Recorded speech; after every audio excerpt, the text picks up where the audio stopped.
Teach you to turn that thing up.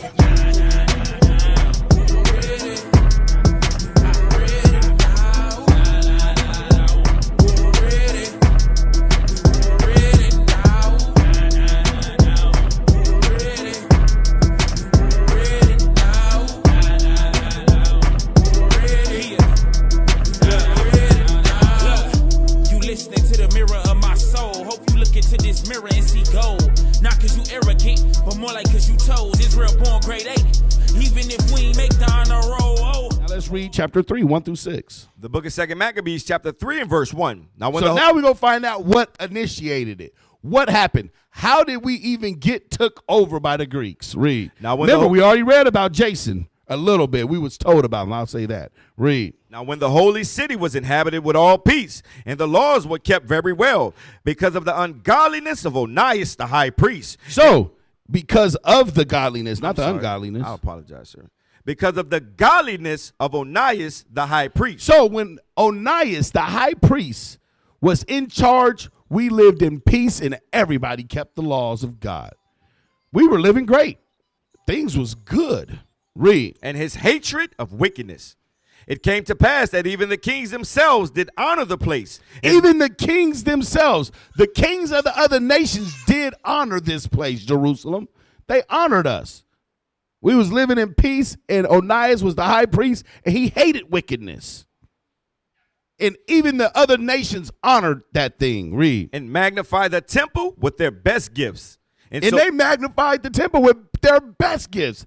They was coming giving us gifts. Read. And so much that Seleucus, king of Asia, of his own revenues, bear all the costs belonging to the service of the sacrifice. You see that?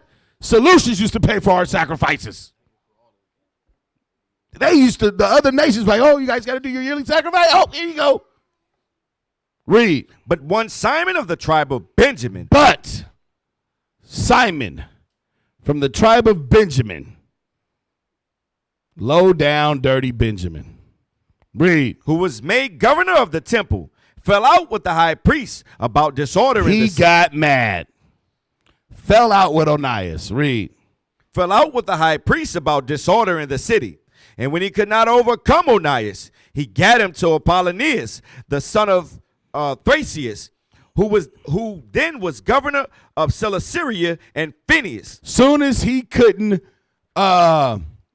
overcome Onias, or he was trying to argue, get his point across, get his way with Onias, and Onias was like, nah, bro, hold your peace, calm down. He ran to who? He gat him to Apollonius, the son of Thracius, who then was governor of Cilicia and Phineas. He went to the heathen. Went to the heathen. Negro. He said, oh, yeah? I'll go to the heathen on you. Yeah, he went to the BBC News, right. Damn. Read. Verse 6, and told him that the treasury in Jerusalem was full of infinite sums of money. You see what he told him? He said the treasury in Jerusalem's worth infinite sums of money. Hey, they balling over there. They got hella money. They got all the money. Read. So that the multitude of their riches, what did not pertain to the account of the sacrifices, was innumerable. And notice he said that don't pertain to the sacrifice. They got other stuff, man. Read. And that it was possible to bring all into the king's hands. Said, man, you could get it all if you want. Read on. Now when Apollonius came to the king and had showed him of the money whereof he was told, the king chose out Helidorius. Yep. His treasurer. Helidorius, his treasurer, and sent him with a commandment to bring him the foresaid money. Mm-hmm.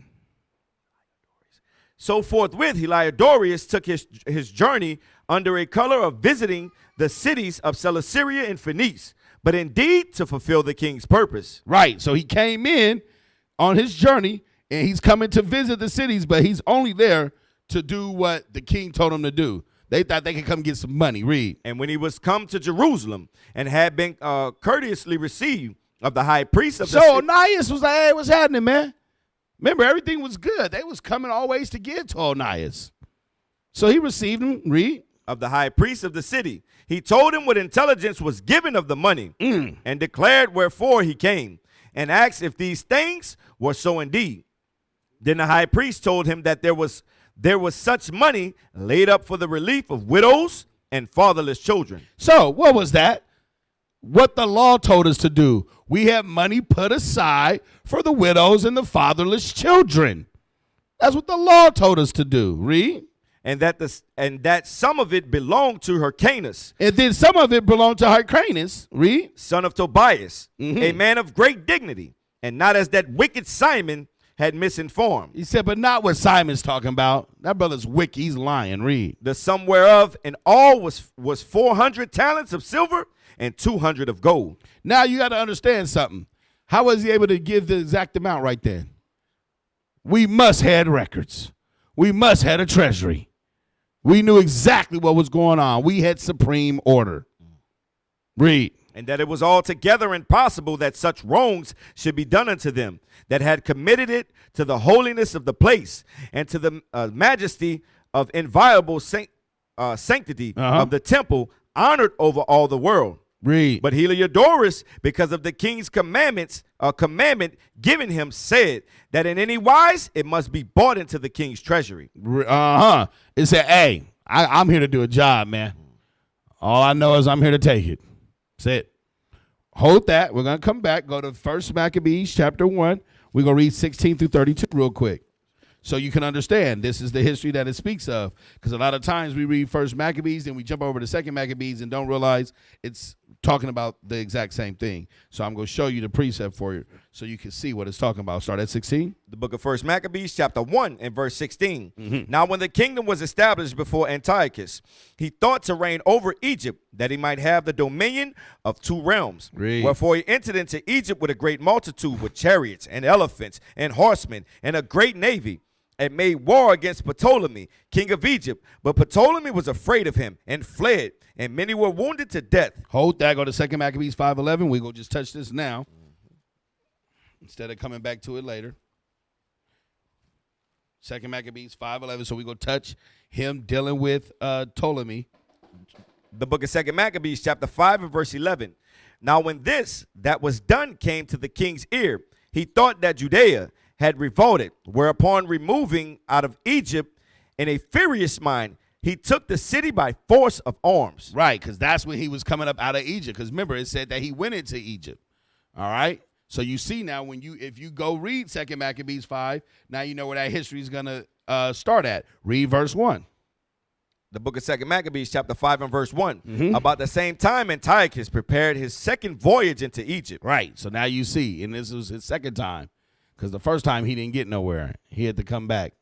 And that's that's more of a different history we're not going to jump into because it's about us. Okay, so let's go back to 1 Maccabees 1, and we left off at 18. Read 19. The book of 1 Maccabees chapter 1 and verse 19. Thus they got the strong cities in the land of Egypt, and he took the spoils thereof. And after that Antiochus had smitten Egypt, he returned again into the 143rd year. Now it's the 143rd year. Write it down. I'm going to show you throughout the Maccabees your time frame so you can understand.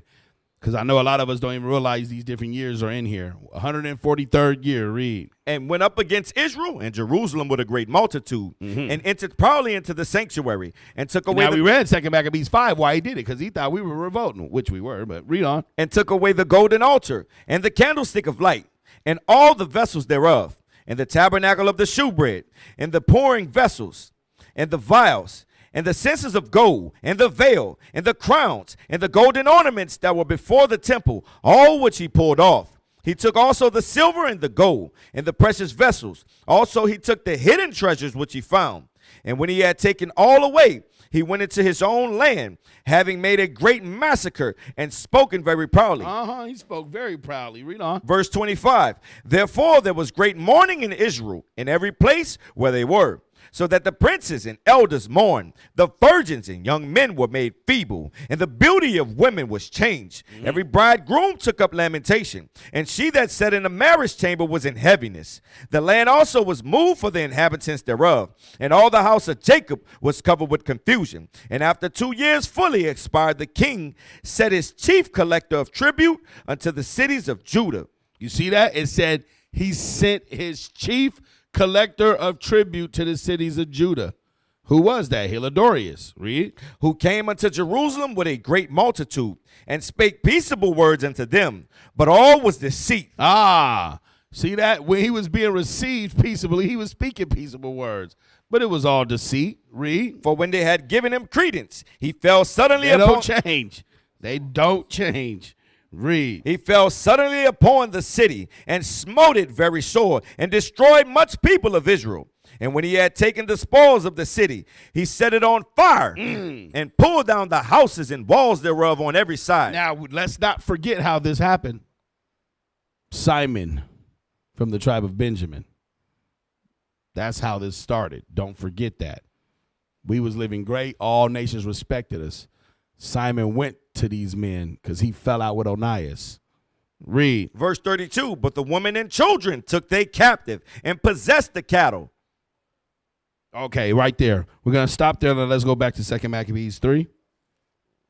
And let's go back. Let's read from verse 21. The book of 2 Maccabees, chapter 3 and verse 21. Then it would have pitied a man to see the falling down of the multitude of all sorts, and the fear of the high priest, being in such an agony. Then they called. And just so you can see, it's the exact same time frame. Start at 18. Verse 18. The book of 2 Maccabees, chapter 3 and verse 18. Others ran flocking out of their houses to the general supplication, because the place was like to come into contempt. And the women, girt with sackcloth under their breasts, abounded in the streets, and the virgins that were kept in ran, some to the gates and some to the walls. Well, we just read in 1 Maccabees. Read. And others looked out of the windows. So you can see it's the same thing. Read on. And all, holding their hands toward heaven, made supplication. Then it would have pitied a man to see the falling down of the multitude of all sorts, and the fear of the high priest, being in such an agony. Now let's see what happened to Heliodorus. Read. They then called upon the Almighty Lord to keep the things committed of trust safe and sure for those that had committed them. Nevertheless, Heliodorus executed that which was decreed. Now as he was there, present himself with his guard about the treasury, the Lord of spirits and the Prince of all power caused a great apparition, so that all that presumed to come in with him were astonished at the power of God, and fainted, and were so afraid. For there appeared unto them an horse with a terrible rider upon him, and adorned with a very fair covering. And he ran fiercely, and smote Heliodorus. Smote at Heliodorus with his forefeet. And it seemed that he sat upon the horse, and it seemed that he that sat upon the horse had complete harness of gold. Moreover, 2 other young men appeared before him, notable in strength, excellent in beauty, and comely in apparel, who stood by him on either side, and scourged him continually, and gave him many stripes, many sword stripes. You see that? So the angels appeared for Israel. The angels appeared. Now what? Let's see if Heliodorus' tune changed. Read. And Heliodorus fell suddenly unto the ground, and was compassed with great darkness. But they that were with him took him up, and put him into a litter. Thus him that lately came with a great train, and with all his guard into the said treasury, they carried out, being unable to help himself with his weapons, and manifestly they acknowledged the power of God. Boy, it was weak. He couldn't even hold his own weapons no more. Read on. For he by the hand of God was cast down, and lay speechless without all hope of life. But they praised the Lord that had miraculously honored his own place. For the temple, which a little... he had honored his own place. Read. For the temple, which a little afore was full of fear and trouble when the Almighty Lord appeared, was filled with joy and gladness.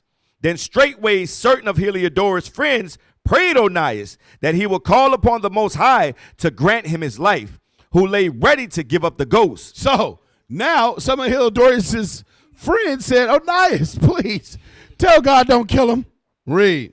So the high priest, suspecting lest the king should misconceive that some treachery had been done to Heliodorus by the Jews, offered a sacrifice for the health of the man. So Onias used wisdom. He said, look, I'm going to save him. I'm going to offer sacrifice to the Lord for him, so his ass could go back and the king don't think we did it to him, because it was God himself. Read.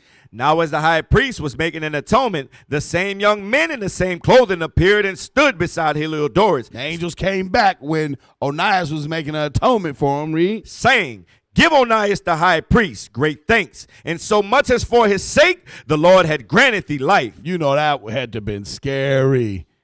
The angels came back, the same ones that's about to kill him, said, look, you better thank Onias, because that's the only reason you living right now. Read. And seeing that thou hast been scourged from heaven, declare unto all men the mighty power of God. You see that, though? Heliodorus said, Heliodorus declared to everybody the power of God, like, hey, they got a real God over there. You go messing with them over there, you in for something. And it ain't them that gonna be getting you. It gonna be something else. There was something else. Something with a full gold breastplate came running at me. That's all I know. He had homies. Read. And when they had spoken these words, they appeared no more. So Heliodorus, after he had offered sacrifice unto the Lord, and made great vows unto him that had saved his life. See and that he offered sacrifices to the Lord. Then thank you, Lord. Read. And saluted Onias, returned with his host to the king. Then testified he to all men the works of the great God, which he had seen with his eyes. He did what the angels told him to do. Read. And when the king asked Heliodorus, who might be a fit man to be sent yet once again to Jerusalem, he said, if thou hast any enemy or traitor. He said, hey, look, send an enemy because I'm telling you. Read. If thou hast any enemy or traitor, send him thither, and thou shalt receive him well scourged, if he escape with his life. For in that place, no doubt, there is an especial power of God. Hey, in that place, God is there. See, that's why all the nations always believed in the Jews' God, because he always showed up. Read. Verse 39, for he that dwelleth in heaven hath his eye on that place, and defended it, and he beat it and destroyed them that come to hurt it. Because he know firsthand. Read. And the things concerning Heliodorus and the keeping of the treasury fell out on this sort. Now from there, let's go to 2 Maccabees chapter 4. And let's go to verse 1. Now you see that. Now you see, because Simon went off and went to them, that's why they even came anyways. Don't forget, they did destroy the place. God is the one who sent them up out of there. We was lamenting. Read. The book of 2 Maccabees, chapter 4, and verse 1. This Simon now, of whom we spake afore. So this Simon now, of who we spake before, Simon the Benjamite, read. Having been a bewarer of the money and of his country, slandered Onias, as if he had terrified Heliodorus, and been the worker of these evils. You see that? He went back and did what? It was Onias. Now, Onias didn't save Heliodorus' life. But you had the bitter Benjamite slandering Onias, saying it was him that did it. Read. Thus was he bold to call him a traitor that had deserved well of the city, and tendered his own nation, and was so zealous of the law. So now here you got the traitor calling Onias, the true high priest, a traitor. Read. But when their hatred went so far that by one of Simon's faction murderers were committed, Onias, seeing the danger of this contention, and that Apollonius, as being the governor of Seleucia and Phoenice, did rage and increase Simon's malice, he went to the king, not to be an accuser of his countrymen, but seeking the good of all, both public and private. So he wasn't even going to try to get some get back to Simon. He was going just to try to keep the peace for the rest of the nation. He was always thinking about the nation, although Simon was thinking about itself. Read. For he saw that it was impossible that the state should continue quiet, and Simon leave his folly, unless the king did look thereunto. But after the death of Seleucus, when Antiochus, called Epiphanes, took the kingdom, Jason, the brother of Onias, labored underhanded to be high priest. Now you got another traitor. Because remember, so now Seleucus is dead. Okay? Now remember, this he used to come bring money for our sacrifices. So there's no more friend. Because now Antiochus Epiphanes is now ruling. So Jason said, here's my chance. I'm about to go try to befriend Antiochus. And now he's dealing underhandedly to his own brother, Onias. So now we got traitor number 2. Read. This book of 2 Maccabees, chapter 4 and verse 8. Promising unto the king by intercession 303 score talents of silver, and of another revenue 80 talents. Besides this, he promised to assign 150 more, if he might have license to set him up a place for exercise, and for the training up of youth in the fashions of the heathen, and to write them of Jerusalem by the name of Antiochians. And now you see that in 1 Maccabees 1, 13, 14. Read on.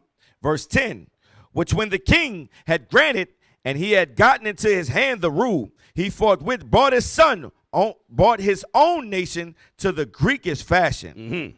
And the royal privileges granted of special favor to the Jews by the means of John the father, Eupolemus. John the father of Eupolemus, who went ambassador to Rome for amnesty and aid. He took away, and putting down the governments which were according to the law, he brought up new customs against the law. Against the law, read. For he built gladly a place of exercise under the tower itself, and brought the chief young men under his subjection. And for those that know, these games that were played during that time, they were all played naked. These heathenist fashions of these games were played naked. That's why it was against the law, if you did not know. To this day, in the Olympus sign, or the Olympic sign, you know, the game of discus, if y'all don't realize, your boy's naked, all right? That statue that still stands, or they still use, okay? From there, go to verse 23 now. Let's get to the third traitor. Verse 23. The book of 2 Maccabees, chapter 4 and verse 23. Mm-hmm. 3 years afterward, Jason sent Menelaus, Menelaus,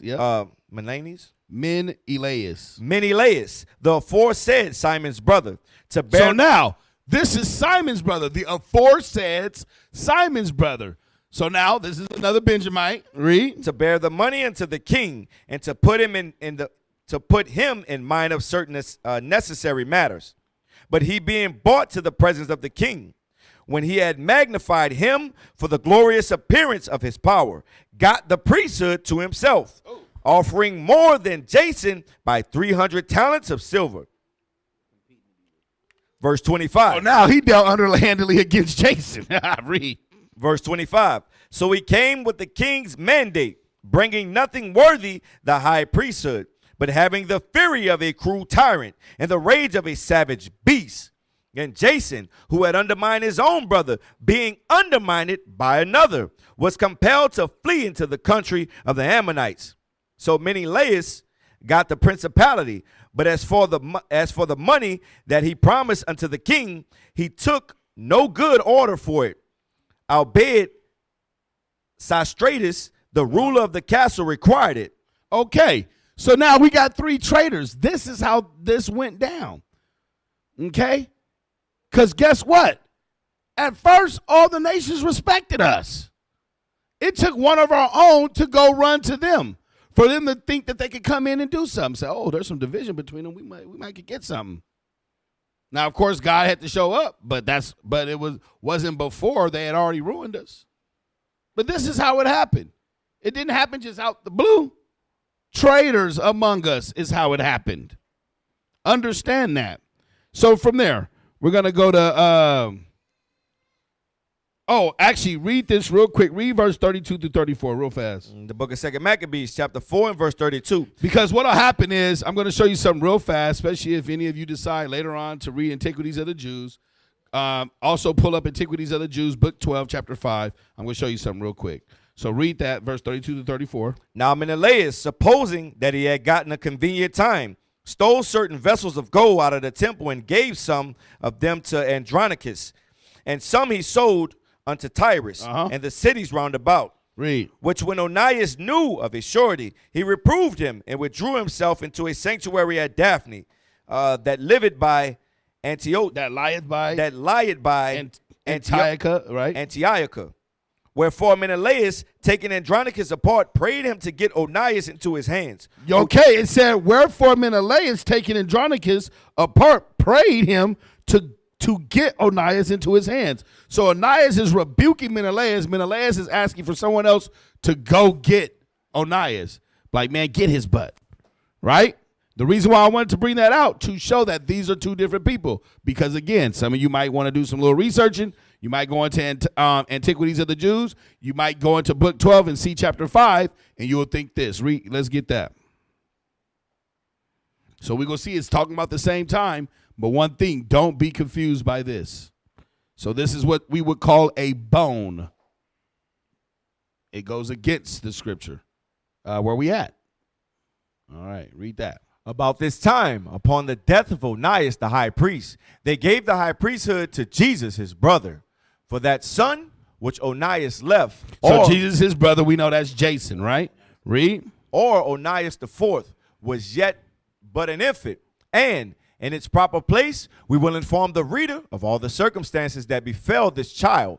But this Jesus, who was the brother of Onias, was deprived of the high priesthood by the king, who was angry with him and gave it to his younger brother, whose name also was Onias. For Simon had these 3 sons, to each of which the priesthood came, as we have already informed the reader. So these are Simon's kids. All right, read. This Jesus changed his name to Jason. You see that? That's Jason.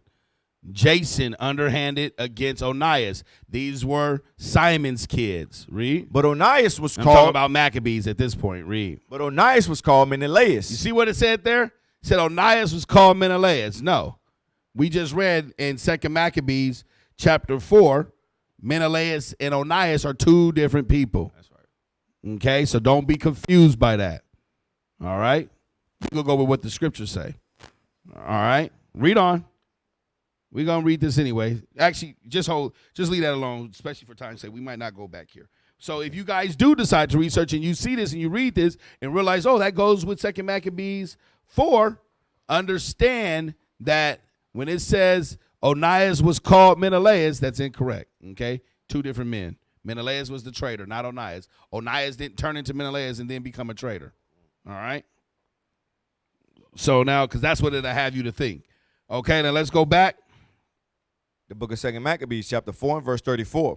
Wherefore Menelaus, taking Andronicus apart, prayed him to get Onias into his hand, who being persuaded thereunto, and coming to Onias in deceit, gave him his right hand with oaths. And though he were suspected by him, yet persuaded he him to come forth of the sanctuary, whom forthwith he shut up without regard of justice. Drop down to verse 50. The book of 2 Maccabees, chapter 4, and verse 50. And so through the covetousness of them that were of power, Menelaus remained still in authority, increasing in malice, and being a great traitor to the citizens. Same thing Simon did, right? And Jason. Chapter 5, verse 1. The book of 2 Maccabees, chapter 5, and verse 1. About the same time, Antiochus prepared his second voyage into Egypt. And then it happened. You see that? So now it says at the same time. Pay attention. It said at the same time this happened. Read. And then it happened that through all the city for the space almost of 40 days. See, that's all we want. Okay. So now let's get into the players. I'm going to break this down real fast so we can see who's who. So now you know who's who when you're looking at the history, all right? Because it gets very confusing, especially when you deal with the Seleucid dynasty and the Ptolemaic dynasty. It gets very confusing. All right, so first we have Onias, which was the righteous high priest. All right, first we had Onias, which is the righteous high priest. We had the traitors, Simon a Benjamite, Jason, which was a Levite, and then Menelaus, which was a Benjamite. Them are the 3 traitors.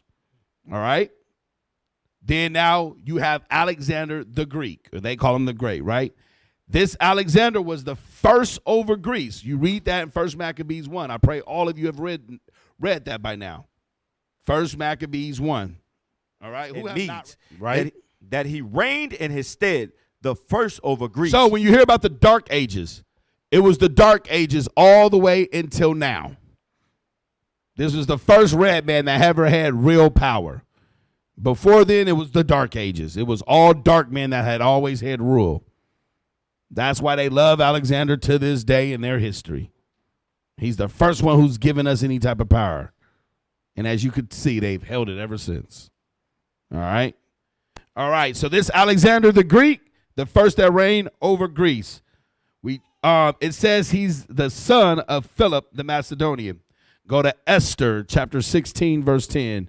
If you hear chapter 16, that means the rest of Esther. Esther 16, verse 10.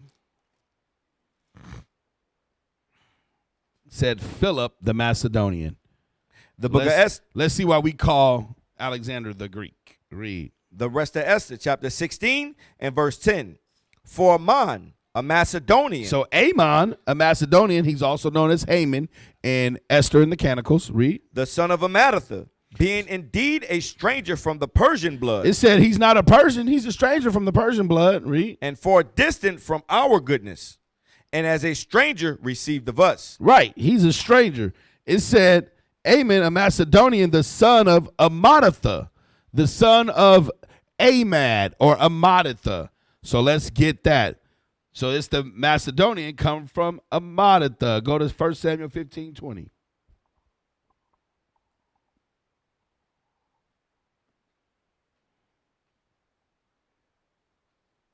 1 Samuel 15, verse 20. The book of 1 Samuel, chapter 15 and verse 20. And Saul said unto Samuel, Yea, I have obeyed the voice of the Lord, and have gone the way which the Lord sent me, and have bought Agag, the king of Amalek, and have utterly destroyed the Amalekites. Right. So now, Amadatha, I missed something. Go back to Esther, because I didn't show you that. My bad. Go back to Esther. We read 16 and 10, Amadatha. Now go to 12:6. We had to get that first so you can see. So go back to the rest of Esther, 12:6. The rest of Esther, chapter 12 and verse 6. Howbeit Amon, the son of Amadatha, the Agathite, Right. the Agagite. So Amadatha is the Agagite. All right. Amadatha is the Agagite. So now the Macedonian come from Agagites or Agag. All right. Macedonians come from Agag. Now let's go back to 1 Samuel 15:20. The book of 1 Samuel, chapter 15 and verse 20. And Saul said unto Samuel, Yea, I have obeyed the voice of the Lord, and have gone the way which the Lord sent me, and have bought Agag, the king of Amalek, and have utterly destroyed the Amalekite. So Agag was the king of Amalekites. Agag come from Amalek. Agag comes from Amalek. Now let's go to Genesis 36, verse 12.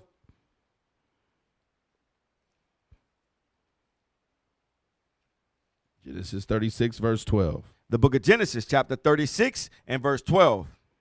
And Timnah was concubine to Eliphaz, Esau's son, and she bare to Eliphaz Amalek. You see that? Amalek was Esau's grandson. That's how you know now when we go back to Maccabees 1, Alexander, the son of Philip, the Macedonian, they are Edomites. All right? They are Edomites. That's how you trace his lineage through the Bible. We got it? The Macedonian, Esther 16:10 and 12:6 come from Agag. 1 Samuel 15:20. Agag comes from Amalek. Genesis 36:12. Amalek comes from Esau, Edom. Let's go back to 1 Maccabees chapter 1. Let's read from 2. The book of 1 Maccabees chapter 1 and verse 2. And made many wars, and won many strongholds, and slew the kings of the earth. So this is what Alexander did. Won many wars, slew all the kings of the earth. Read. And went through to the ends of the earth, and took spoils of many nations, and so much that the earth was quiet before him, whereupon he was exalted, and his heart was lifted up. And he gathered a mighty strong host, and ruled over countries and nations and kings, who became tributaries unto him. And after these things he fell sick, and perceived that he should die. Wherefore he called his servants, such as were honorable, and had been brought up with him from his youth, and parted his kingdom among them, while he was yet alive. So Alexander reigned 12 years, and then died. And his servants bare rule, every one in his place. And after his death, they all put crowns upon themselves. So did their sons after them many years, and evils was multiplied. So it said after his death, his servants put crowns upon themselves, and so did their sons many years, and evils were multiplied. And it also said before he died, he split the kingdom. Let's see how that happened. Now you have to go to his story, right, to see how that happened. So pull up ancient.eu. That's the encyclopedia. It says Alexander, what I sent you in the IT telegram. Yep. All praises. And let's scroll down. Let's go to death of Alexander. Or it says Alexander's death.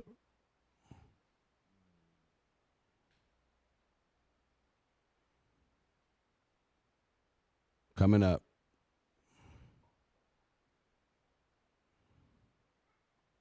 Right there. Let's read that. Alexander's death. Upon his recovery. Move us so he can read it. Read. Upon his recovery from Hephaestion's death, Alexander returned to Babylon. So Hephaestion, that's his long life friend. Some would say his lover. Damn. Read. Alexander returned to Babylon in 323 BCE with plans for expanding his empire, but he would never realize them. He died at Babylon at the age of 32 on 10th or 11th June 323 BCE after suffering 10 days of high fever. Theories concerning his cause of death have ranged from poisoning to malaria to meningitis to bacterial infection from drinking contaminated water, among others. So it said these all could be the causes. Now, it's funny. He died from high fever, right? Now, when you go to, if you scroll up, we're not going to read it, but if you go read this, it's just it's the ancient history encyclopedia, right? And you pull up Alexander, you scroll up, and you find out Hephaestion's death was the same way. They might have had the same thing. Okay. Read on. Plutarch says that 14 days before his death, Alexander entertained his fleet admiral Nearchus and his friend Medius of Larissa with a long bout of drinking, after which he fell into a fever from which he never recovered. When he was asked who should succeed him, Alexander said, get that, scroll up, sir. Yeah. The strongest, which answer led to his empire. So they said, well, who's going to succeed you, Alexander? These were the friends. These were the servants. Because now, remember, when you have the servants, we always learn and understand it's Seleucus, Ptolemy, Cassander, and Lysimachus. Read.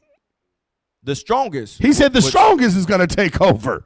So when it says that in the Bible, when it tells us that he's parted the land before he died, this is what happened before he died. He said the strongest will take over. Read. Which answer led to his empire being divided between four of his generals. Here's the four generals. Cassander, Ptolemy, Antigonus. That's who we don't hear about. Antigonus. We don't hear about Antigonus. Read. And Seleucus, known as the Diadochi. Or successors. That's what Diadochi means in Greece is successors. It means successors. Now let's go to Diadochi in Wikipedia. Yes. Yeah, go ahead. Hey, I'll just send it to you. But it's just to show what Officer's talking about, what they call the quote-unquote lover of Alexander. Like, the Greeks was heavy into that thing, especially the army of the Greeks. Watch. Bring that up. The sacred band of Thebes. Watch what it says. They attribute it to one band, but this is what they practiced throughout their history. All right. Pull that up for Soldier Joe so he can read it. I got you, sir. It's pulled up. The sacred band of Thebes was a troop of select soldiers consisting of 150 pairs of male lovers, which formed the elite force of the Theban army in the 4th century BC, ending Spartan domination. Its predominance began with its crucial role in the Battle of Leuctra in 371 BC. It was annihilated by Philip II of Macedon. That's what they say. But has homosexuality been annihilated in the earth? No. It was the same thing they were doing. They were lovers because what they felt like, if you form a strong bond with somebody, you're going to fight for them that much harder. That's what they did. Alexander may have had a wife. He was gay. That's what Officer was talking about. But this is just the historical reference to back it up. Right. It's called the Theban army. So when it says Philip II annihilated that, he annihilated the army. He didn't annihilate man love. Them armies was made up of man loves. That was your platoon partner. Y'all was lovers. We ain't gonna go into that because, you know, there's especially in the army, you army men probably heard of, it's such thing called mud buddies. All right. So let's go back now to Diadochi or Diadochus. The Diadochi, Uh-huh. or plural Diadochus, were the rival generals, families, and friends of Alexander the Great who fought for control over his empire. You see that? That's why in the scriptures it says, I'm just going to read it real quick. Verse 6, 1 Maccabees chapter 1, verse 6, it says, wherefore he called his servants such as were honorable and had been brought up with him from his youth and parted his kingdom among them while he was yet alive. Verse 8 says, and his servants bear rule, every one in his place. And after his death, they all put crowns upon themselves. This is them putting crowns upon themselves, fighting over the territory. Read. Fought for control over his empire after his death in 323 BCE. The wars of the Diadochi marked the beginning of the Hellenistic period from the Mediterranean Sea to the Indus River Valley. Right, scroll up. We're going to come back to that map, but scroll up. Read that successors.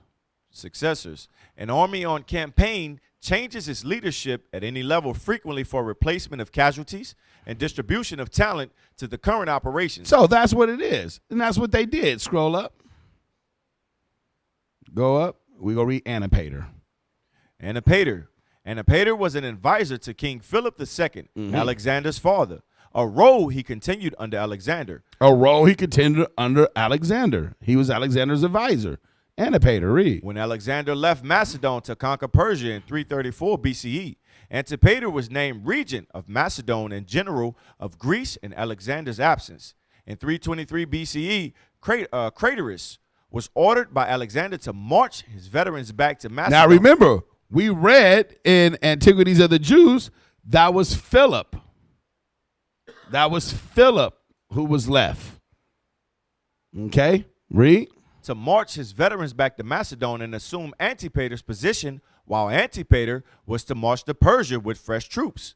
Alexander's death that year, however, prevented the order from being carried out. When Alexander's generals gathered at the partition of Babylon to divide the empire between themselves, Antipater was confirmed as general of Greece, while the roles of regent of the empire and guardian of the royal family were given to Perdiccas and Craterus, respectively.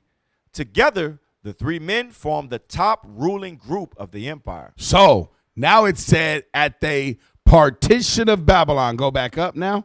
Now you see, Antipater was one of the main dudes. When you read into that history, we're not going to go into it, especially for time's sake, but Antipater is the one who separated things and gave to the men. All right? Now blow that map up. These are the regions.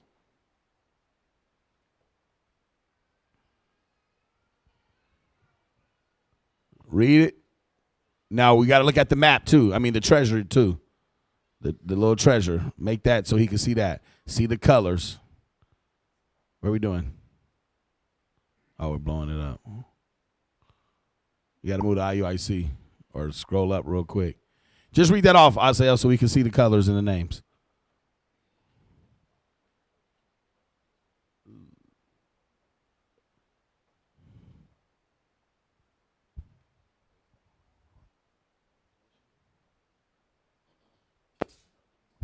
It says green is Reginum Cassadri. Cassander? Cassandri. Cassandria.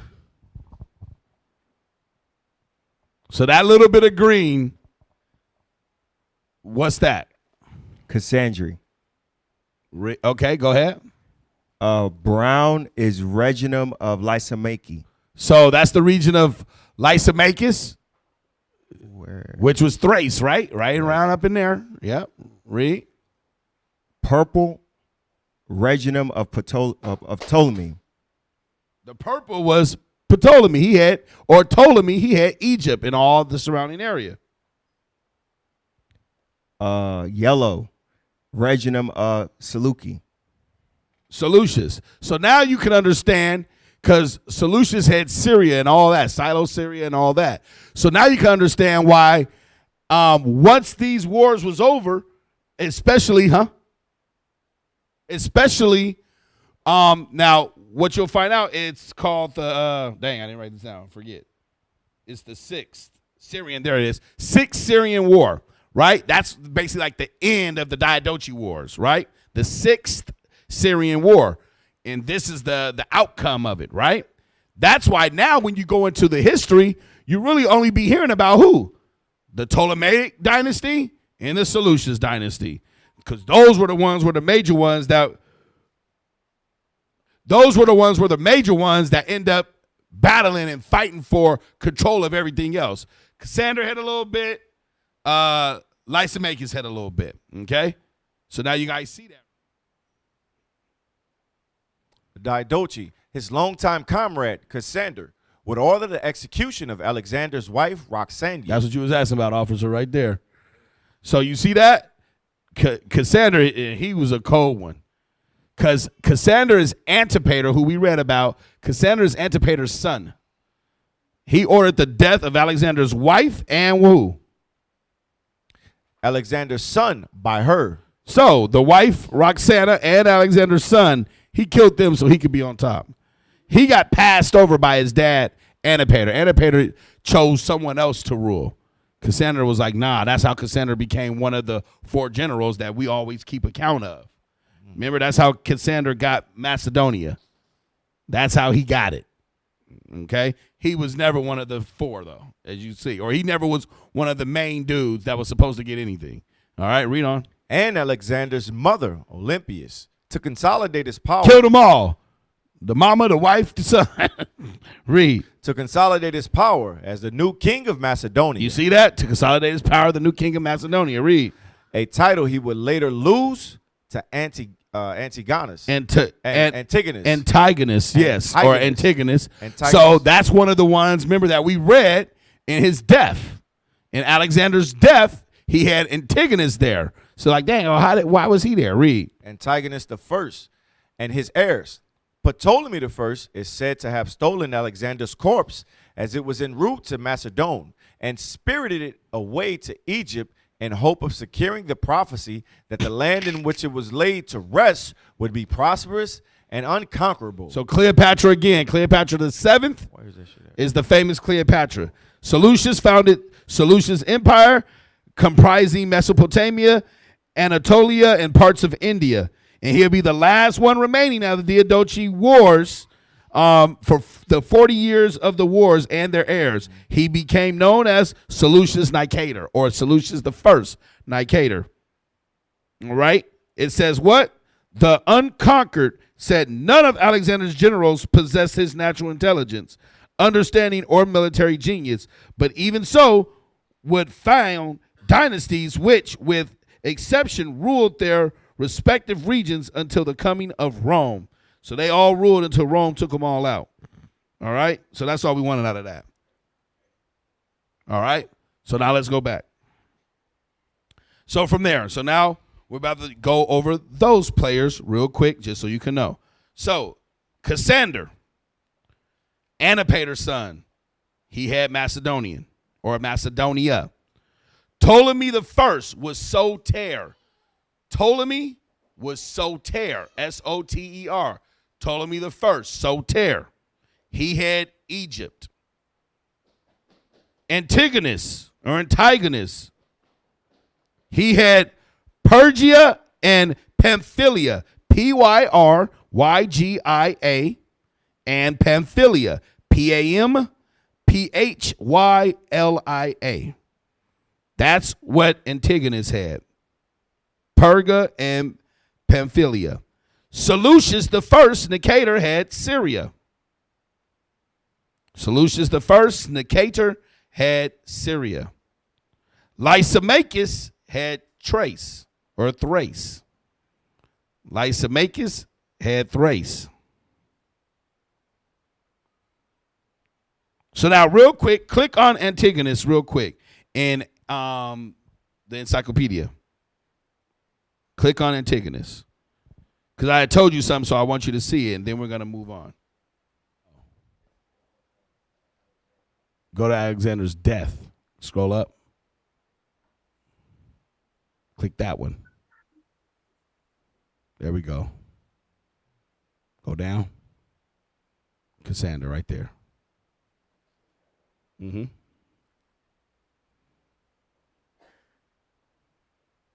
Read that. Cassander was self-proclaimed king of Macedon during the political turmoil following Alexander's death. Born in Greece as the son of Antipater, the region of Macedon and Greece in the absence of Alexander the Great, he ruled beside his father, eventually battling against the commander Polypersian for supremacy in Greece. His alliance with Seleucus I, Nicator, and Ptolemy I against Antigonus I brought him into the wars of the Diadochi, the battle over the remnants of Alexander's domain. His murder of Alexander's mother and son ended any hope for an heir to the king's empire. Cassander's death in 297 BCE would, for a time, bring stability, but without an heir, his beloved Macedon would fail. And so now let me show you something. Now scroll down. You got early life and go right up under the little. They're probably gonna have a little marketing ad. Go right up under that. Right there, Cassander and Alexander? Yep, right there. Cassander and Alexander were not strangers. However, it became obvious many years later that they were not close friends. You see that? Read. They were both about the same age, and along with Ptolemy and Hephaestion. Alexander's, I'm not going to call him the boy crush, long-term friend.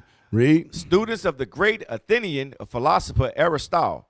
You see that? He learned also with them under Aristotle. That's where Cassander came from. He was not a general. He wasn't even really friends with Alexander.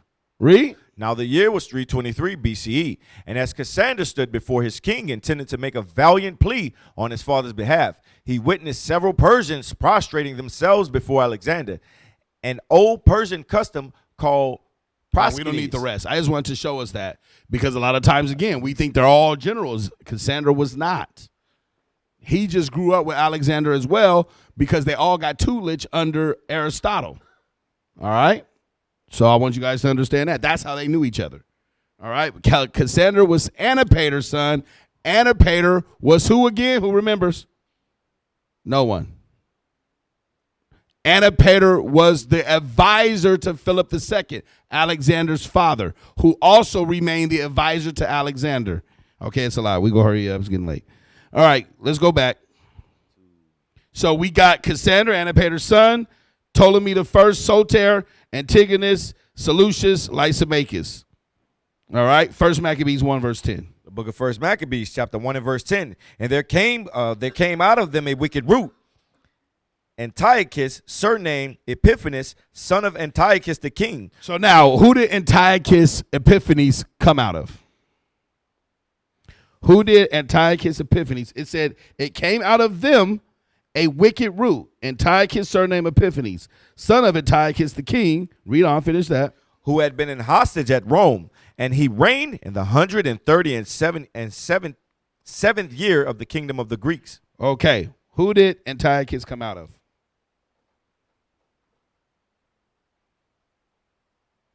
Let's find out. Go to 2 Maccabees chapter 4, verse 7. Because some of us already know it's Seleucus, but can you show me in the Bible? That's what I want to know. 2 Maccabees 4, verse 7. Go there. The book of 2 Maccabees, chapter 4 and verse 7. But after the death of Seleucus. Remember we read this before? Read. When Antiochus, called Epiphanes, took the kingdom, Jason, the brother of Onias, labored underhanded to be high priest. It said when Seleucus died, Antiochus took control. He came out of the Seleucid Empire. He's under Seleucus. How so? Go to Antiochus, Wikipedia. I'm going to show you a quick and easy way to figure it out. I'm going to give you the names. So write this down. Then we're going to go to it just so we can see it, so we don't take up too much time. Remember, Alexander was the third. I didn't tell you guys that. My bad. When I was telling you all the names. Alexander was the third. Philip was the second. So Alexander the Greek, he was the third. Philip was the second. Philip, his father, was Philip number 2. All right, I didn't tell you guys that. So here I'm about to write them down before we go to Wikipedia. Write this down. So you got Seleucus the first, Nicator. His son was Antiochus the first, Soter. Seleucus Nicator's son was Antiochus the first, Soter. Antiochus the first, Soter, had Antiochus the second, Theos. Theos. So Soter had Antiochus the second, Theos. Antiochus the second had Seleucus the second. His name was Callinicus. It's Callinicus. Callinicus. All right. So far we got Seleucus the first had Antiochus the first. Antiochus the first had Antiochus the second. Antiochus the second had Seleucus the second. Seleucus the second had Antiochus the third, which he was also known as Antiochus the Great. That's the one we read about in 1 Maccabees 1 when it said he was a hostage at Rome. That was Antiochus the third, Antiochus the Great. He was the hostage at Rome when you read 1 Maccabees 1:10. All right? So Antiochus the third had Antiochus the fourth, which is Epiphanes. All right? So you had Seleucus the first, Antiochus the first, Antiochus the second, Seleucus the second, Antiochus the third, Antiochus the fourth. So now go to Antiochus Epiphanes on Wikipedia. I'm going to show you the quick, easy way to see this, so you guys can learn how to do some little bit of researching for yourself. Scroll up. We're going to stay on the right-hand side of the page. We're going to look over there. Look at father. See his father? The third. See that? Click on him. Scroll up. Look at his father. The second. You go on and go on all the way up to Seleucus Soter, or Nicator, excuse me. That's how you find when you research, the quick and easy way. Okay? You could go through a lot of history. You can go through a lot of different books, which is great because you have things to back up, because sometimes Wikipedia could be wrong. But that's a quick, easy way. A lot of times they're right about the fathers and the successors. All right? A lot of times they're right about the fathers and the successors. All right? So from there, go to 1 Maccabees 1, 16, 18. Oh, no, excuse me. I'm missing something. Hold on. 1 Maccabees 1, 11. Let's read that. The book of 1 Maccabees, chapter 1 and verse 11. Mm-hmm. In those days went there out of Israel wicked men who... Now you know who the wicked men were. Who were the wicked men? Simon, Jason, Menelaus. That's why we read that history first. So now when you read 1 Maccabees 1:11, you know who those wicked men were. Understand? Read. Who persuaded many, saying, let us go and make a covenant with the heathen that are round about us. You see that? And that's exactly what they did. Let us go make a covenant with the heathen that's round about us. For since we departed from them, we have had much sorrow. And let's not forget, they persuaded many as well. Go to Isaiah 28:15. Exactly what they did right here. Isaiah 28:15. Read that real quick.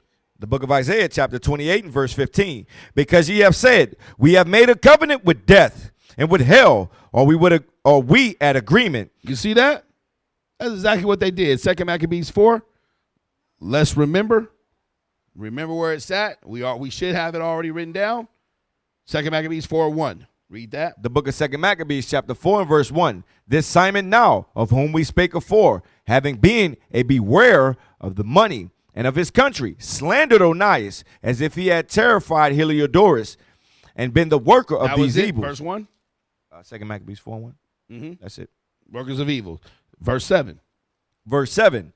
But after the death of Seleucus, when Antiochus, called Epiphanes, took the kingdom, Jason, the brother of Onias, labored underhanded to be high priest. So there you go. You have Simon, Jason, 26-27. Verse 26 and 27. Verse together. 26. Then Jason, who had undermined his own brother, being undermined by another, was compelled to flee into the country of the Ammonites. So Menelaus got the principality. But as for the money that he had promised unto the king, he took no good order for it. So remember those three traitors. All right? Those were those wicked men. Simon, Jason, Menelaus. First Maccabees 1, let's go back to chapter 1, verse 16, 18 through 18. The book of First Maccabees, chapter 1, verse 16. Now when the kingdom was established before Antiochus, he thought to reign over Egypt, that he might have the dominion of 2 realms.